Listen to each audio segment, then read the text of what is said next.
TikTok use করি না, but আমার একটা অ্যাকাউন্ট আছে যেটা কেউ নাম জানে না, সেটা আমি দেখি অ্যাবজর্ভ করার জন্য যে কে কি বানাচ্ছে, কিন্তু ও কখনোই এগুলো ইউজ করে না। বিজ্ঞাপন নাটকে জনপ্রিয়তা পেয়েছিলেন শিশু শিল্পী সিমরান লুবাবা। পরবর্তীতে সামাজিক যোগাযোগ মাধ্যমে হয়েছিলেন ভাইরাল। ইচ্ছা ছিল অভিনয়ের মাধ্যমে নিজেকে আরও অনেক দূর এগিয়ে নিয়ে যাবেন, থাকবেন দর্শকের হৃদয়ে। তবে হঠাৎ করেই জানা গেল তাকে আর দেখা যাবে না পর্দায়। আল্লাহ সবাইকে একটি পথ দেখান, একটি গাইডেন্স দেন। সো আমার জন্য যেটা হয়েছে, আমার যে পাস্ট কন্ট্রোভার্সিস হয়েছে সেটার থেকে আমি অনেক কিছু শিখেছি।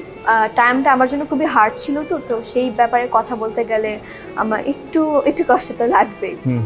সেই কষ্টটা আমার জন্য বড় উপহার ছিল, কারণ যে সেই কষ্টে আমি আল্লাহর আলো পেয়েছি। যখন আমি জানলাম যে এই দুনিয়াটি হচ্ছে কিছুদিনের জন্য, সেই উইজডম গ্রো করা, শিখতে শিখতে মানুষ বুঝে না, তো আমিও শিখতে শিখতে বুঝেছি, আল্লাহর আলোটি পেয়েছি।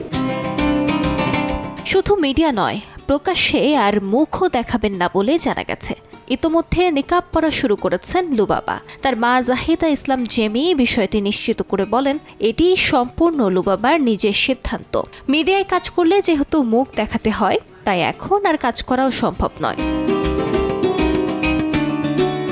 সংস্কৃতি মনা পরিবারে বেড়ে ওঠা লুবাবার অভিনয়ের শুরুটা ছিল বেশ ছোট বয়সেই। তার দাদা ছিলেন প্রখ্যাত মঞ্চ ও টেলিভিশন অভিনেতা প্রয়াত আব্দুল কাদের। দাদার অনুপ্রেরণাতেই ক্যামেরার সামনে দাঁড়ান লুবাবা। শিশু শিল্পী হিসেবে নাটক, বিজ্ঞাপন ও মডেলিংয়ে নিয়মিত কাজ করে খুব অল্প সময়ে দর্শকের পরিচিত মুখ হয়ে ওঠেন তিনি। তবে সময়ের সঙ্গে বদলেছে ভাবনা। লুবাবার মা জেমি জানান, ধর্মীয় বই পড়তে পড়তেই লুবাবার ভেতরে এই পরিবর্তন আসে। কোরআন খতম করা, হাদিস ও বিভিন্ন ধর্মীয় গ্রন্থ অধ্যয়নের মধ্য দিয়ে তিনি নতুনভাবে ভাবতে শুরু করেন। সেই উপলব্ধিতেই মিডিয়া থেকে সরে দাঁড়ানোর সিদ্ধান্ত তার। যদিও অভিনয় থেকে সরে যাচ্ছেন লুবাবা, তবে সামাজিক যোগাযোগ মাধ্যমে কিছু প্রচারণামূলক কাজ নিকাব পরেই করবেন তিনি। পাশাপাশি আগামী রমজানে উমরাহ পালনের পরিকল্পনাও রয়েছে তার। ছোট পর্দার পরিচিত মুখ থেকে একেবারে ভিন্ন এক পথ বেছে নেওয়া লুবাবার এই সিদ্ধান্ত ইতোমধ্যেই আলোচনার জন্ম দিয়েছে।